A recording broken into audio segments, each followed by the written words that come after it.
Saudara-saudara sekalian yang mulia, malam hari ini kajian kita akan membahas berkenaan dengan tartib dan juga berkenaan syarat wudu. Saudara sekalian, perlu diketahui tartib itu dalam wudu merupakan rukun wudu atau fardu wudu. Tartib ini dalilnya daripada Quran juga, hadis juga. Pertemuan yang lalu telah kita jabarkan panjang lebar kaitan dalil-dalil tartib. Malam hari ini berbicara tartib, saudara. Apakah tartib itu kategorinya khitab taklif ataukah khitab wada'? Ini kita mau bedah. Saudara sekalian, kata Imam Al-Muniri pada kaitan daripada tartib, ini khitab taklifnya hubungannya mau orang mukallaf mau bukan, masuk. Kagak dipersyaratkan tauhnya orang mukallaf.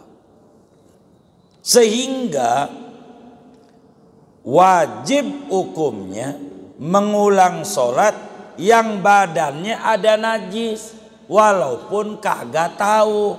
Contoh, nih repotnya, paling menangin tertib situ-situ, saking apanya luas. Kita sholat, nih biar gampang, sholat, ini udah selesai sholat, sarung udah kita gantung atau kita pakai celana ada sholatnya. Kita sadar tadinya sholat mau nggak ingat. Kalau tadi pagi kita tuh kencing udah nggak tahan, kena sempak kita tadi pagi. Dohor lupa, sholat aja tuh dohor, sholat aja asar, maghrib, sampai isya. Sekarang ingat bahwa tadi pagi ada najisnya. Nih sholat kita nih, gara-gara ada najis. Najis itu adalah khitab wad'i. Kalau bahasa beliau nih, khitab taklifi, tapi yang hubungannya mau mukallaf mau bukan, kata Ali Al-Muniri. Bagaimana ini? Dengan ada najis, maka dengan adanya najis wajib sholat kita diulang. Dohor kita, asar kita, maghrib kita, isya kita. Copot celananya, ganti celana baru, begitu sholat lagi, begitu mengulang, begitu. Apa bedanya mengulang sama qodho? Kalau qodho belum ngerjain sebelumnya, namanya qodho. Kalau mengiadah, mengulang, udah ngerjain, cuman kurang persyaratan. Syarat sholat kudu suci dari najis. Kita ada najisnya, lupa mau ingat, begitu tetap aja sholatnya kagak sah gara-gara ada najis, wajib diulang. Tuh namanya khitab wad'i. Tapi kalau Yai Al-Muniri namanya khitab taklif, yang hubungannya mau mukallaf mau kagak kudu, begitu cara mengucapkannya. Ibnu Hajar ini si wad'i, begitu. Tapi al-muniri ini taklifi, tapi semuanya kena. Begitu. Terkait dengan hubungannya. Ulang-ulang sholat kita. Bayar-bayar. Itulah yang diterapkan oleh PLN. Oleh pajak bumi bangunan PBB. Kita lupa bayar pajak. Lupa nggak sengaja. Tetap aja kudu bayar nggak? Bayar. Denda nggak? Denda malah dia. Agama bayar doang, enggak dosa. Kenapa enggak dosa? Karena kita udah sholat, pikiran kita enggak ada najis, nyatanya ada. Maka sholat kita ulang, tapi tidak dosa. Sebab apa? Kita udah ngerjain. Kalau di dalam negara enggak denda, lupa nih, lupa. Negara enggak mau tahu, lu lupa kek, lu sengaja kek, lu bayar juga, denda juga, bener enggak? Tuh begitu. Ini yang kita harus pahami, kayak begitu. Contoh, kita ada catnya, tangan kita. Karena hari Minggu kemarin ngecat rumah karena banjir. Rumah kita ada catnya, lupa kata kita cat minyak aja yang nempel, nggak perlu pakai ini, dibersihin doang bisa. Kena cat dari hari Minggu. Begitu tuh. Sekarang nih, malam apa ini? Malam Selasa, baru inget pas ngaji, nulis-nulis. Waduh, ada catnya. Ini Minggu nih. Berat. Ulang semuanya. Orang wudhunya nggak sah. Sebab anggota wudhu nggak kena air. Berapa tuh yang kayak begitu tuh? Mana sebulan yang lalu? Ya sebulan yang lalu. Harus diapa? Ulang. Karena kurang persyaratan. Airnya enggak kena anggota wudhu. Wudhunya kagak. Kalau wudhunya enggak sah, sholatnya. Kalau sholatnya enggak sah, sama dengan belum kerjain. Begitu. Jadi jangan melek. Begitu juga perasaan punya wudhu. Sholat aja, perasaan sih udah wudhu. Udah wudhu. Tadi udah wudhu, maghrib, isya. Memang kita duduk di masjid sampai isya ngaji. Begitu. Pas ngaji inget, kan tadi sebelum masjid bini pulang dari sekolah. Salim. Salam. Lah, wudhu kita batal. Maghrib diulang, isya diulang. Karena kita kurang persyaratan. Makanya kata Syekh Nawawi, wajib mengulang sholat. Orang yang sholat ada najisnya, meskipun kagak tahu, kagak sadar. Begitu juga wajib mengulang sholat. Orang yang sholat kagak punya wudhu. Perasaannya punya wudhu, sebetulnya enggak punya wudhu, sholatnya enggak sah. Ulang begitu. Kenapa? Karena kategorinya khitab wadha. Apa itu khitab wadha? Khitab wadha itu ja'lu syai'i sababan au syarton au mani'an. Maka najis, kata Syekh Nawawi, min qabili maju ila mani'an. Najis itu kategorinya penghalang sahnya sholat. Penghalang sahnya sholat, ada najisnya, enggak punya wudhu, penghalang sahnya sholat. Maka yang namanya penghalang najis ini hukmun wad'iyun, kategorinya hukum wad'i, bukan hukum syar'i taklifi juklak kalau ada najisnya. Lalu apa syarat-syarat sah wudu supaya wudu kita sah? Fardu wudu kita paham ada 6, itu rukun wudu.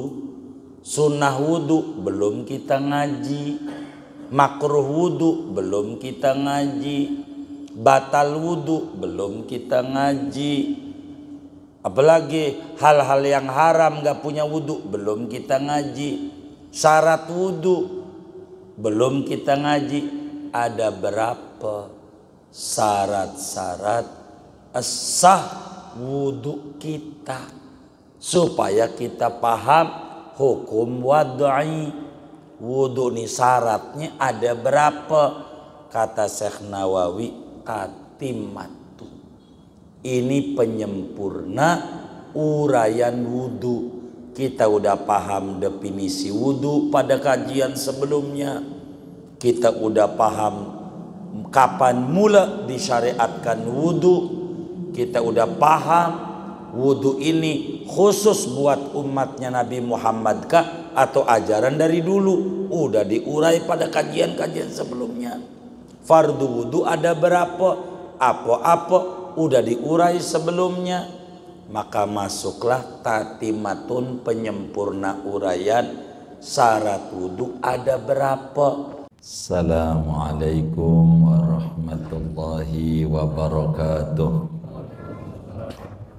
Bismillahirrahmanirrahim. Alhamdulillahi rabbil alamin. Wassalatu wassalamu ala sayyidina Muhammadin wa ala alihi wa sahbihi ajma'in. Allahumma inna nastahdika li arsyadi amrina wa zidna ilman yanfa'una. Qala al-imamul muallif rahimahullahu ta'ala wa nafa'ana bihi wa bi barakati ulumihi wa ghafara lahu wa li masyayikhihi wa li masyayikhina amin. Qala Aliyun al-Muniriyu fit Tuhfatil Wafiyati. Telah berkata oleh Syekh Ali Al-Muniri di dalam kitabnya Tuhfatul Wafiyah, khitabut taklifi muta'alliqun bi af'alil mukallafina wa ghairihim kasibyani wal majanini wal bahaimi wasahina wa ghairihim. Adapun khitab taklif yaitu berta'alluq dengan perbuatan orang-orang mukallaf wa ghairihim dan selain mereka, kasibyani seperti anak-anak, wal majanin dan orang gila, wal bahaim dan binatang ternak, wasahina dan orang-orang yang lupa, wa ghairihim dan selain mereka. Wala yushtaratu fihim ilmul mukallafi, dan tidak disyaratkan pada mereka semua oleh tauhnya orang yang mukallaf. Walihada yajibu i'adatus salati ala man shalla binajasatin wa lam ya'lamha aw shalla muhdisan yadhunnut taharat. Dan karena ini khitabut taklif wajib oleh mengulangi solat atas orang yang sholat oleh orang dengan ada najis, walam ya'lamha dan ia tidak tahu ha akan najis, aw shalla muhdisan atau salat oleh seseorang padahal berhadas, yadunnu taharata yang menyangka ia akan suci, wa huwa ja'lu syai'i sababan au syaratan au mani'an, yaitu menjadikan sesuatu khitab wada, dan dia khitab wada itu menjadikan sesuatu yaitu sebab atau akan sebab, au syaratan atau syarat, au mani'an atau mani'. Fan najasatu min qabili ma ju'ila mani'an min ijza'is salati, maka adapun najis yaitu dari golongan sesuatu yang dijadikan sebagai mani' penghalang daripada memadainya salat. Famani'iyatun najasati hukmun wad'iyun la syar'iyun, adapun menghalang-halanginya najis pada keabsahan salat yaitu namanya hukum wad'i, la syar'iyun, bukan kategorinya hukum syarah. Tatimatun, adapun ini yaitu penyempurna. Syurutul wudu'i asyaratun, adapun syarat-syarat wudu yaitu ada 10. Wa nadhamaha ba'duhum min bahri tawili, dan menadham akan yang 10 ini oleh sebagian ulama min bahri tawili, daripada bahar tawil, biqaulihi, dengan perkataan ba'duhum, syurutu wudu'il mar'i ashrun fahakaha murattabatun fi tayyi syi'rin muhadzabi. Syurutu wudu'il mar'i, adapun syarat-syarat wudu'nya seseorang, asyrun yaitu ada 10. Fahakaha, maka ambillah olehmu ha akan 10 ini, murattabatan, padahal disusun, fi tayyi syi'rin, pada lipatan syair, muhadzabi, yang dihaluskan. Hudatun, pertamanya Islam, wa tamyizun, keduanya tamyiz, wa faqdu nifasiha, dan ketiadaan nifasnya perempuan, wa haidin, dan ketiadaan haid, wa dhiman'in, dan yang memiliki penghalang, kasyam'in murakkabi, seperti lilin yang numpuk-numpuk.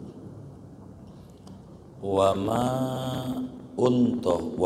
utahurin, dan air yang suci mensucikan, wa'tiqadu faridatin, dan meyakini yang fardu-fardu, rukun-rukun, yang wajib-wajib, wa irfanun, dan tahu, wa irfanu kaifa, dan tahu tata cara wudu, mak tahaqquqi mujibin, serta nyatanya yang mewajibkan wudu.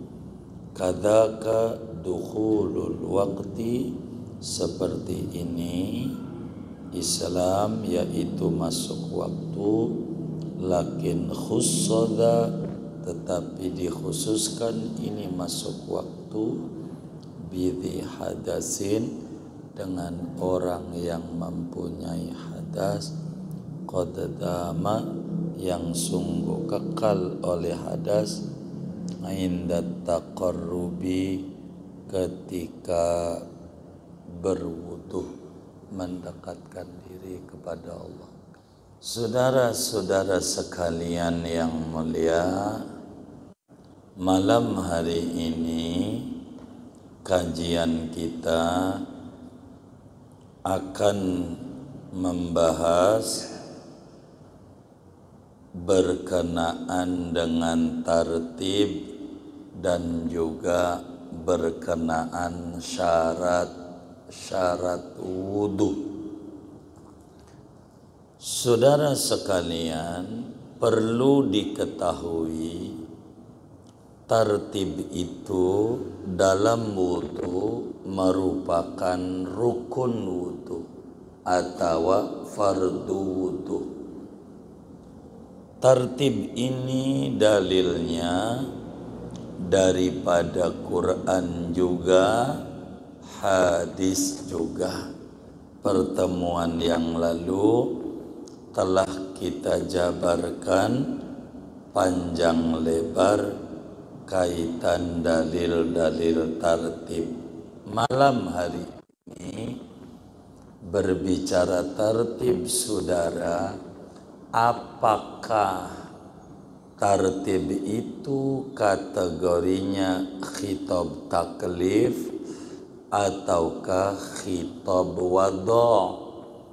Ini kita mau bedah. Saudara sekalian, hukum syara itu, hukum syara, kalau secara umum hukum dulu. Hukum itu, saudara, ada 3. Hukum ada 3. Apa itu hukum? Hukum itu isbatus syai'i au nafiyuhu. Hukum itu menetapkan sesuatu atau tidak menetapkannya. Ini namanya disebut hukum, keputusan. Kalau ngomong hukum, hukum itu ada 3. Ada hukum syara, ada hukum akal, ada hukum adat. 3 hukum. Ada hukum syara, ada hukum akal, ada hukum adat. Kenapa bisa 3 itu hukum? Karena yang memutuskan tidak akan lebih dari 3. Hakimnya 3. Bila yang memutuskan, bila yang menetapkan adalah Allah, maka hukum itu namanya hukum syara. Bahasa kitanya hukum agama. Bila mana yang menetapkan akal, agama enggak ada hubungan, akal urusannya, maka hukum itu disebut hukum akal atau hukum akli, hukum menurut akal. Bila yang menetapkan Allah disebut hukum syariat atau hukum syar'i, hukum syara, hukum agama. Bila yang menetapkan adalah hasil pengulang-ulangan adat, maka disebut hukum ini hukum adat namanya. Itu hukum. Maka kalau syara namanya disebut hukum syar'i, hukum menurut agama. Ada berapa hukum syar'i itu? Jawabannya ada 2. Yang pertama, hukum syar'i taklifi. Yang kedua, hukum syar'i wad'i namanya. Jadi yang pertama hukum syara' taklifi, dan kedua hukum syara' wad'i. Hukum syara' taklifi ada berapa? Jawabannya ada 5. Itulah yang sering kita dengar ucapan tentang hukum. Ada wajib, ada sunnah, ada haram, ada makruh, ada mubah. Yang 5 ini namanya hukum agama taklifi. Hukum syara' taklifi. Yang 5 ini wajib, sunnah, haram, makruh, mubah. Hukum syara' taklifi itu enggak lepas dari 5 ini. Pokoknya kalau ditanya hukum apa kek? Hukum sholat. Apa tuh sholat hukumnya? Jawabannya enggak bakalan lebih dari 5. Bisa wajib, bisa sunat, bisa haram, bisa makruh, bisa mubah. Pokoknya salah satu 5 ini ada. Namanya hukum syara' taklifi. Apa hukum zakat? Enggak bakal lepas, bisa wajib, bisa sunnah, bisa haram, bisa makruh, bisa mubah. Kalau nanya hukum, apa hukum maulid? 5 ini bisa wajib, bisa sunat, bisa haram, bisa makruh, bisa yang mana pokoknya salah satunya mesti kena. Itu namanya disebut hukum syara' taklifi. Dari mulai bangun tidur sampai kita tidur kembali enggak bakalan lepas dari 5 hukum syara' taklifi. Bisa saja wajib yang dikerjakan kita, bisa saja sunnah, bisa saja haram, bisa saja makruh, bisa saja mubah. Apa hukum nyoblos besok hari Rebo 27 November pilkada serentak? Enggak lepas dari 5 ini. Hukum karena hukum syara' taklifi cuman 5. Bila tidak ada di zaman Nabi, namanya bukan hukum, sebutannya bid'ah. Bila tidak dikenal di zaman Nabi, enggak ada, namanya bid'ah namanya. Jadi bid'ah itu apa? Sebutan bagi sesuatu yang di zaman Nabi ora ada. Motor, mobil, apa aja yang di zaman Nabi nggak ada, handphone, kacamata, mikrofon. Ini yang kagak ada di zaman Nabi ini sebutannya bid'ah. Bid'ah itu sebutan, bukan hukum. hukum cuman 5. Begitu. Hukum 5. Apa hukumnya sekolah SD? Ada enggak jadi zaman Nabi? Enggak ada. Sebutannya bid'ah. Hukumnya apa itu belajar SD, SMA, apalagi kampus gitu, sarjana. Begitu hukumnya, enggak bakalan lepas dari 5 ini. Bila mana masuk pada kaidah wajib, namanya sebutannya bid'ah, hukumnya wajib. Kalau masuk kaidah sunnah, sebutannya bid'ah, hukumnya sunnah. Kalau masuk kaidah haram, sebutannya bid'ah, hukumnya haram.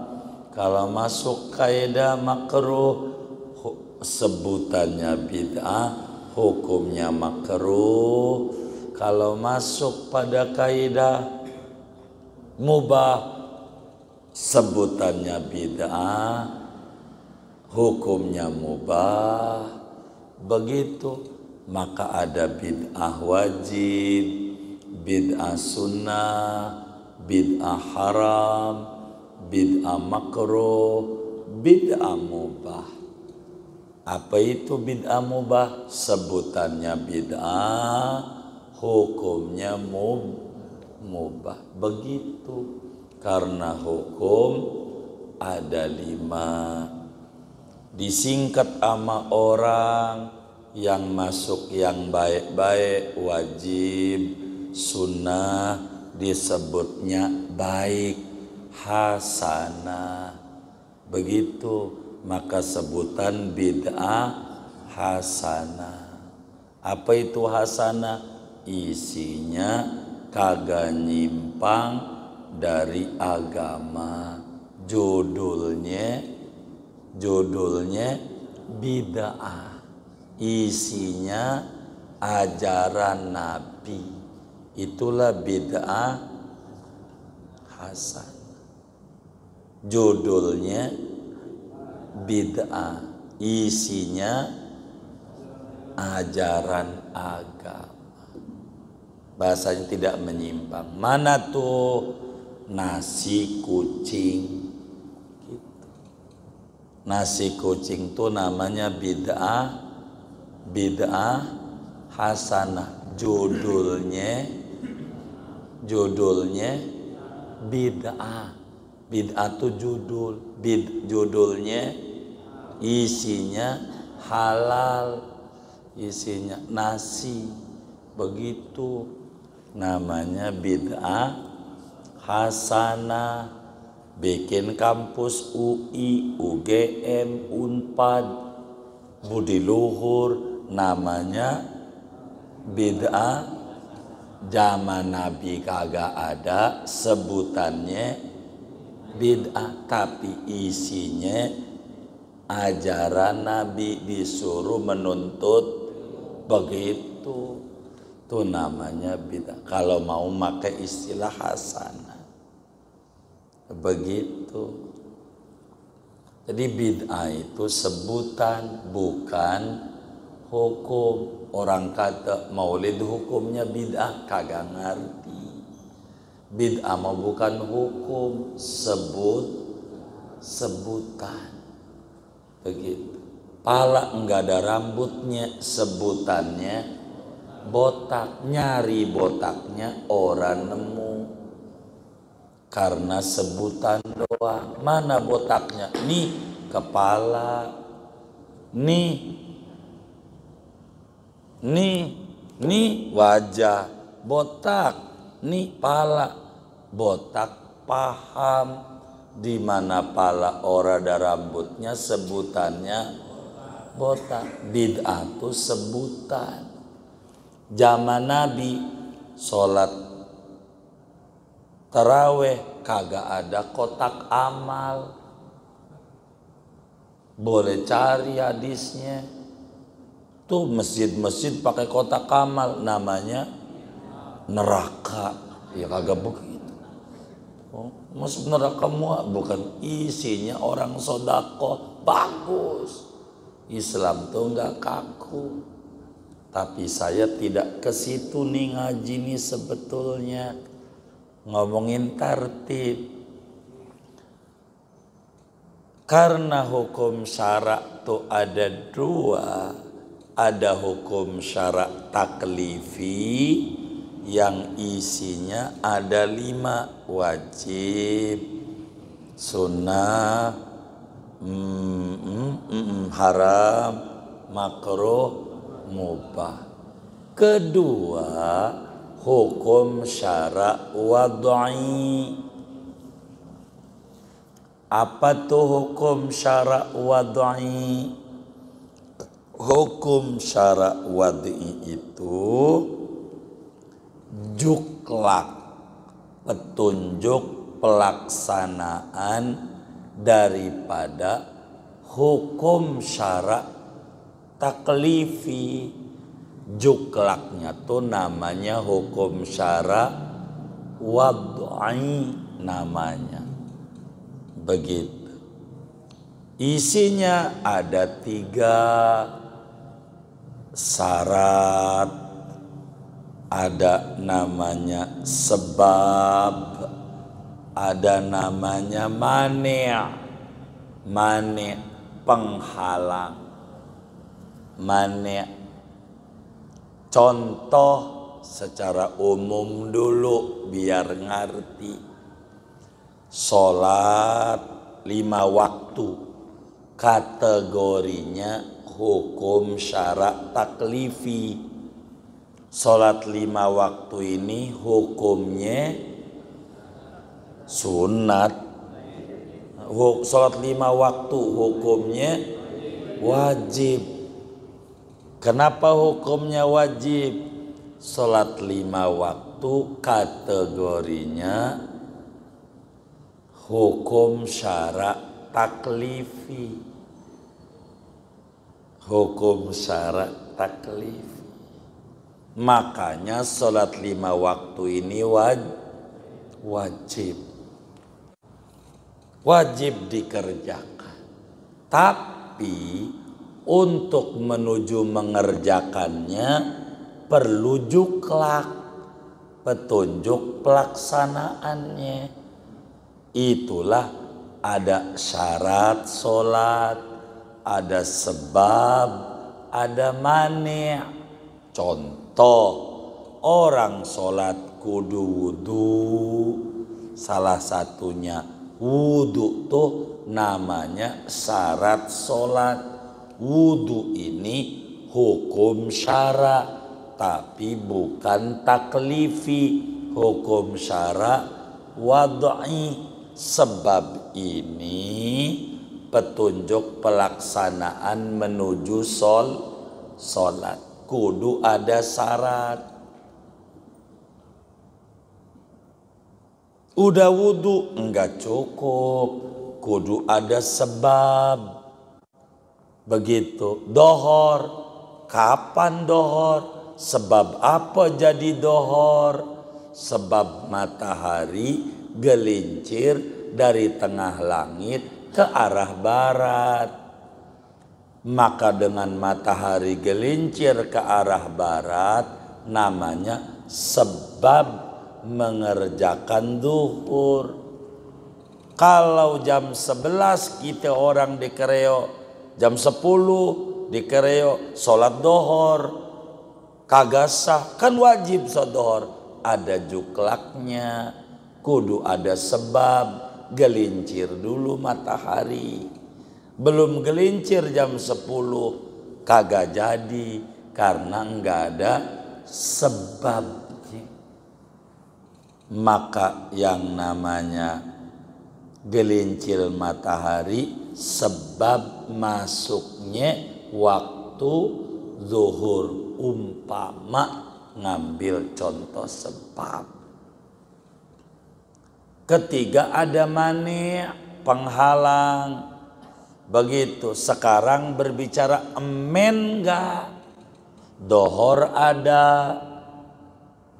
Udah masuk nih jam 1. Tapi emen tu penghalang, jadi enggak sholat. Walaupun udah gelincir matahari, gara-gara ada penghalang, maka enggak boleh sholat. Ini namanya juklak untuk mengerjakan hukum syara taklifi. Begitu. Ada yang bilang 5 hukum syara wad'i, berarti ada sebab, ada syarat, ada mane, ada sah, ada tidak sah. Ini pada urusan muamalah jual beli. Sah tidak jualan tai ayam? Boleh enggak? Boleh enggak dagang cara COD? Boleh enggak dagang cara online? Sah enggak? Ini kaitannya pada wad'i. Begitu hukum syarat.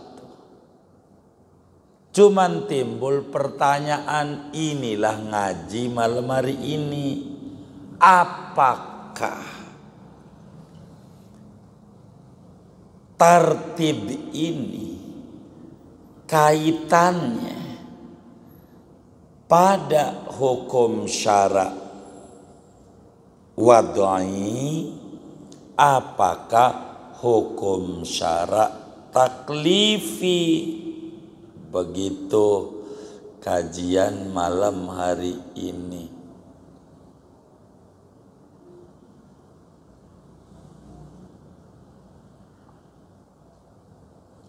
Maka jawabannya ada 2. Ini nggak ada kaitan pemilu, kalau ngomong 2, 1, 3 suka baperan. Begitu. Ibnu Hajar Al-Haytami radhiyallahu ta'ala an. Ibnu Hajar gurunya Fathul Muin menjelaskan di dalam kitab Tuhfatul Muhtaj bahwa tartib itu kategorinya hukum syara wad'i, sama seperti rukun dan syarat. Lupa tetap harus dikerjakan. Orang hukum syara wad'i tetap kudu dikerjakan. Begitu. Karena tartib kategorinya hukum syara wad'i menurut Imam Ibnu Hajar. Sehingga mau lupa atau tidak, lupa tetap dikenakan hukum. Kita wudhu lupa, enggak tartib, habis tangan kaki, lupa usap pala, bagaimana? Enggak bisa, kudu dikerjakan, sebab ini hukum syara wad'i. Kata Ibnu Hajar di dalam kitabnya Tuhfatul Muhtaj. Ini kitab Syekh Nawawi Al-Banten ini. Kitabnya kecil saudara, tapi isinya luas. Hebatnya Syekh Nawawi.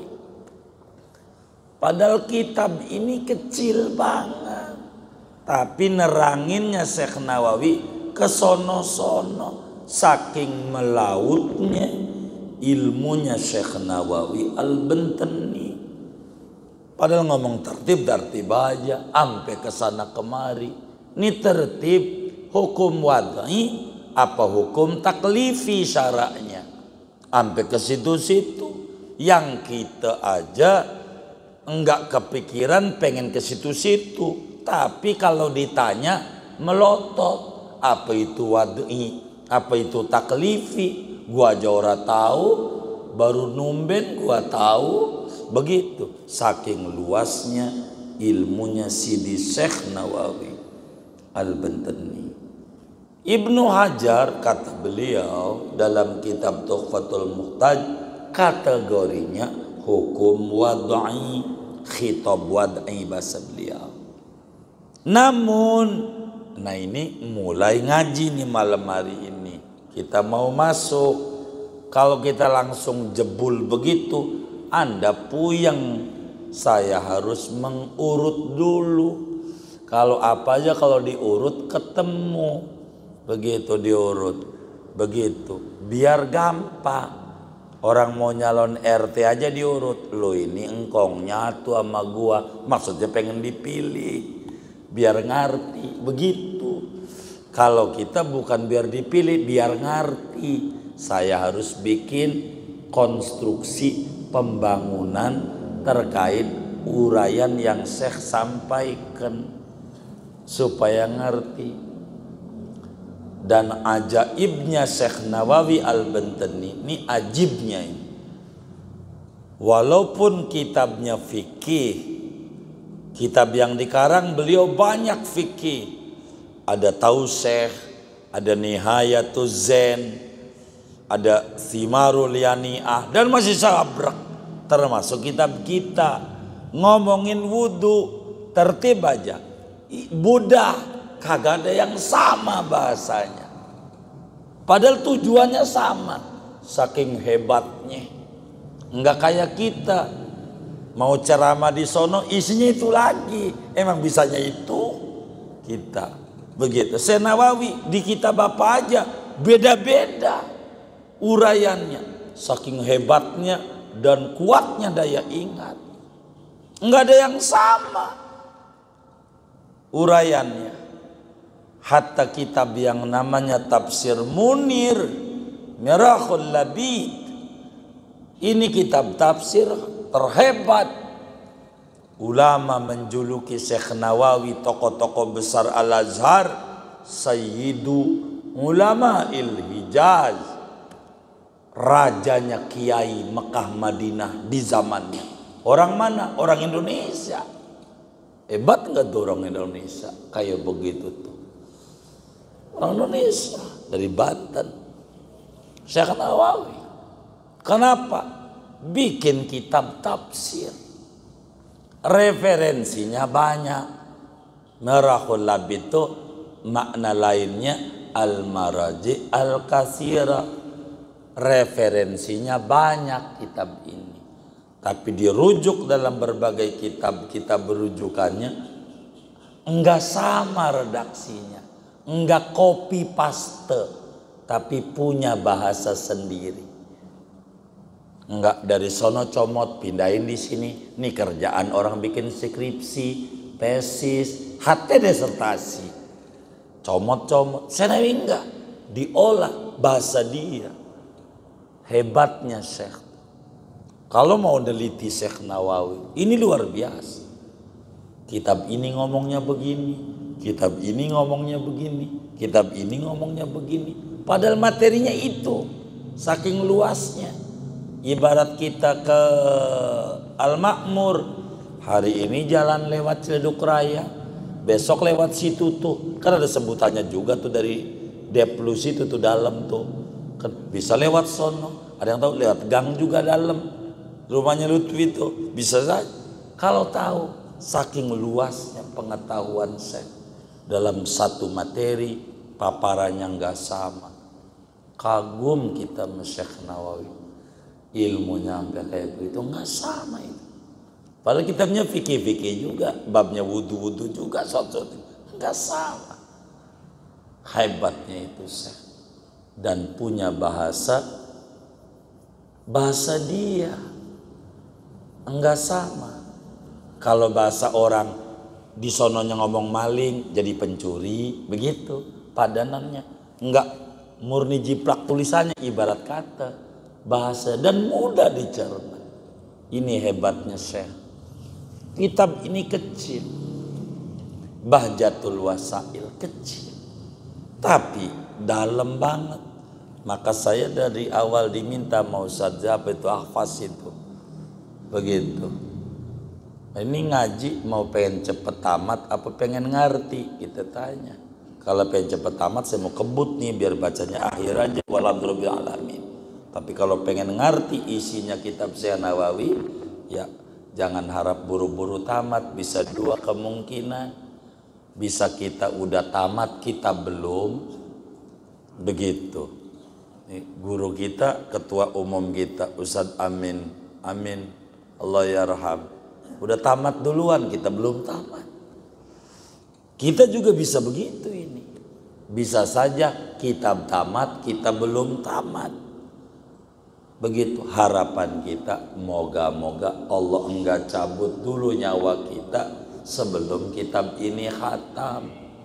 Biar kita faham kalamnya Syekh Nawawi Al-Bantani di dalam mengajarkan agama kepada kita.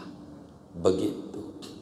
Kata beliau, qala Ali Al-Muniri. Nah, ini kan materi yang tadi dibaca.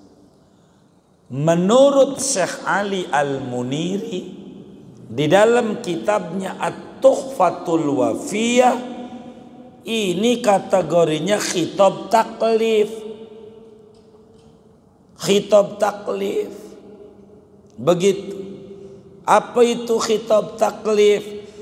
Khitab taklif itu adalah khitabullah al-muta'allaq bi af'alil mukallafina. Khitab taklif itu adalah perintah Allah yang kaitannya dengan tindakan orang yang umurnya 15 tahun ke atas, akalnya sehat. Itu khitab taklif. Khitab taklif. Itu kaitannya begitu. Begitu. Namanya khitab taklif. Begitu. Sehingga kalau khitab taklif, orang gila nggak masuk, bebas hukum orang gila. Bocah belum balik nggak ada hukum. Begitu khitab taklif. Maka ketika dikata ada bocah umur 7 tahun minum bir, mabok-mabokan, hukumnya apa? Bocah mabok-mabokan, hukumnya apa? Hah? Hukumnya apa? Hah? Hah? Enggak ada hukumnya. Gitu. Kenapa enggak ada hukumnya? Belum balik, tidak dikenakan hukum. Perbuatannya namanya mungkar. Namanya mungkar. Kita harus mengerti bahasa Nabi.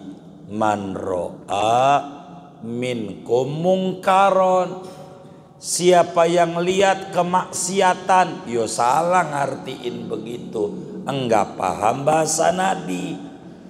Man ro'a minkum mungkaron. Siapa yang melihat kemungkaran. Apa tuh mungkar? Dosa. Belum tentu mungkar tuh. Tapi dosa udah pasti mungkar. Mungkar belum tentu dosa. Itulah hebatnya Nabi di dalam mengungkapkan sebuah ungkapan. Dosa udah pasti mungkar. Mungkar belum tentu dosa. Contoh, bocah umur 7 tahun mabok-mabokan. Itu perbuatannya namanya mungkar. Dosa enggak? Dosa enggak? Enggak. Kenapa enggak dosa? Belum balik, belum kena hukum. Tapi mungkar. Ini nih kita larang. Jangan biarin dia mah bocah. Jangan. Begitu mungkar ini perbuatannya. Begitu. Tapi saya bukan nerangin hadis itu, nerangin berbicara khitab taklif. Begitu, khitab taklif. Begitu. Kata Imam Ali Al-Muniri, ini kaitannya sama khitab taklif. Khitab taklif itu muta'alliqun bi af'alil mukallafin. Hubungannya dengan perbuatan orang mukallaf. Perbuatannya. Sehingga kalau khitab taklif, orang gila, binatang, orang lupa, kagak ada hukumnya.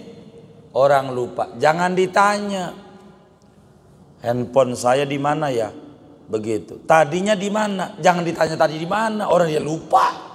Begitu. Kalau ingat, ya nggak bakal nanya, lupa. Begitu. Tuh.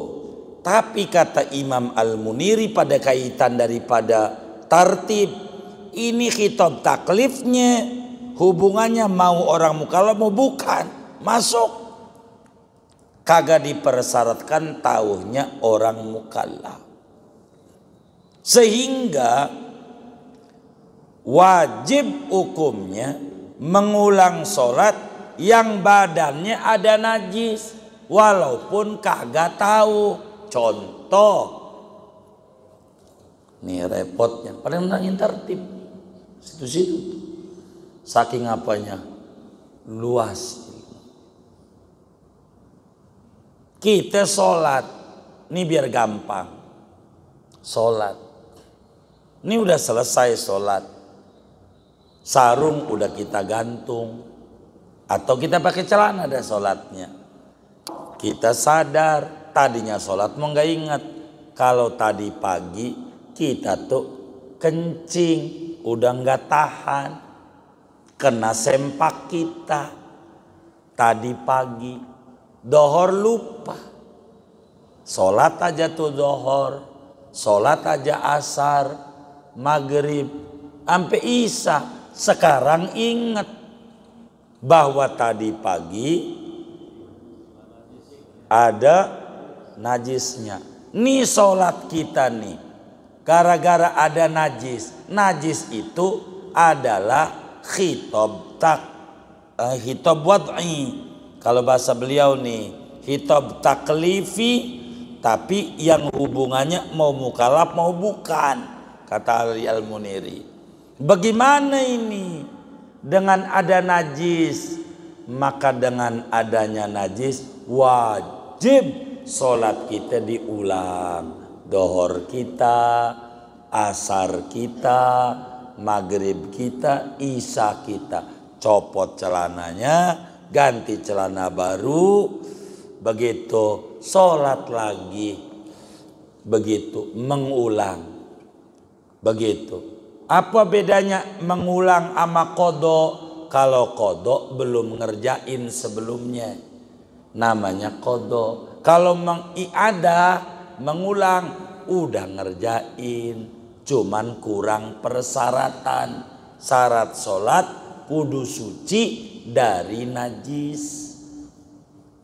Kita ada najisnya, lupa mau ingat, begitu tetap aja sholatnya kagak sah gara-gara ada najis, wajib diulang. Tuh namanya khitab wad'i. Tapi kalau Yai Al-Muniri namanya khitab taklif, yang hubungannya mau mukallaf mau kagak kudu. Begitu cara mengucapkannya. Ibnu Hajar ini si wad'i, begitu. Tapi Al-Muniri ini taklifi, tapi semuanya kena. Begitu terkait dengan hubungannya. Ulang-ulang sholat kita, bayar. Itulah yang diterapkan oleh PLN, oleh pajak bumi bangunan PBB. Kita lupa bayar pajak, lupa nggak sengaja, tetap aja kudu bayar nggak? Bayar. Denda nggak? Denda malah dia. Agama bayar doang, enggak dosa. Kenapa enggak dosa? Karena kita udah sholat, pikiran kita nggak ada najis, nyatanya ada, maka sholat kita ulang tapi tidak dosa. Sebab apa? Kita udah ngerjain. Kalau di dalam negara enggak denda, lupa nih, lupa. Negara nggak mau tahu, lu lupa kek, lu sengaja kek, lu bayar juga, denda juga, bener nggak? Tuh begitu. Ini yang kita harus pahami. Kayak begitu. Contoh, kita ada catnya tangan kita karena hari Minggu kemarin ngecat rumah karena banjir. Rumah kita ada catnya, lupa, kata kita cat minyak aja yang nempel, nggak perlu pakai ini, dibersihin doang bisa. Kena cat dari hari Minggu. Begitu tuh. Sekarang nih malam apa ini? Malam Selasa, baru inget pas ngaji nulis-nulis, waduh ada catnya. Ini Minggu nih, berat ulang semuanya. Orang wudhunya nggak sah, sebab anggota wudhu nggak kena air. Berapa tuh yang kayak begitu tuh? Mana sebulan yang lalu? Ya sebulan yang lalu harus diapa? Ulang, karena kurang persyaratan. Airnya enggak kena anggota wudhu, wudhunya kagak. Kalau wudhunya enggak sah, sholatnya. Kalau sholatnya enggak sah, sama dengan belum kerjain. Begitu. Jadi jangan melek. Begitu juga perasaan punya wudhu. Sholat aja, perasaan sih udah wudhu. Udah wudhu. Tadi udah wudhu, maghrib, isya. Memang kita duduk di masjid sampai isya ngaji. Begitu. Pas ngaji inget, kan tadi sebelum masjid bini pulang dari sekolah. Salim. Salam.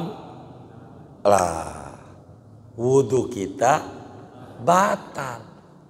Maghrib diulang, isya diulang, karena kita kurang persyaratan. Makanya kata Syekh Nawawi, wajib mengulang sholat orang yang sholat ada najisnya, meskipun kagak tahu, kagak sadar. Begitu juga wajib mengulang sholat orang yang sholat kagak punya wudhu,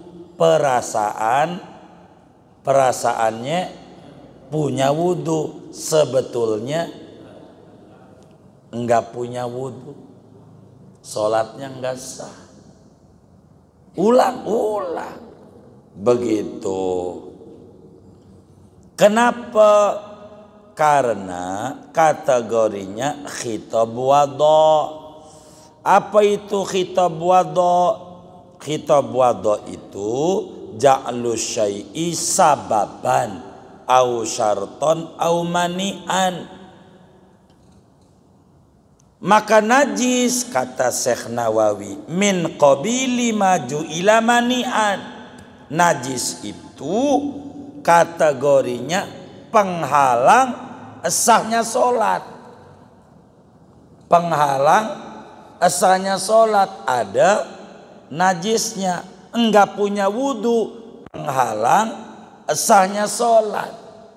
Maka yang namanya penghalang najis ini hukmun wad'iyun, kategorinya hukum wad'i, bukan hukum syar'i. Taklifi, juklak, kalau ada najisnya. Lalu apa syarat-syarat sah wudhu supaya wudhu kita sah?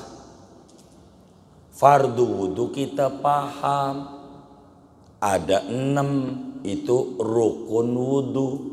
Sunnah wudhu belum kita ngaji, makruh wudhu belum kita ngaji, batal wudu, belum kita ngaji.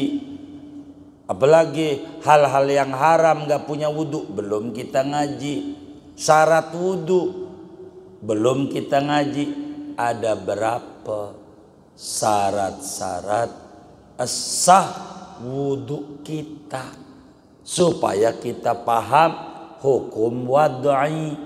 Wudu ini syaratnya ada berapa? Kata Syekh Nawawi, tatimatu. Ini penyempurna uraian wudu. Kita udah paham definisi wudu pada kajian sebelumnya. Kita udah paham kapan mula disyariatkan wudu. Kita udah paham wudu ini khusus buat umatnya Nabi Muhammad kah atau ajaran dari dulu? Udah diurai pada kajian-kajian sebelumnya. Fardu wudu ada berapa? Apa-apa udah diurai sebelumnya. Maka masuklah tatimatun, penyempurna uraian syarat wudu ada berapa. Maka jawabannya jangan malam hari ini, tatimatun segini aja. Takut kemalaman sampai jam 11. Sebab beliau sampein ada 10, lah kan masih lama. Jadi mau terus apa udah? Udah aja. Baik, segini aja dah. Nanti tatimatun kita urai ulang. Syarat sah wudu jumlahnya ada 10. Kalau enggak ada 10 ini, pastikan wudu kita kagak sah. Begitu. Tuh, begitu. Ini kita kudu pahami. Ntar diulang besok. Segini aja.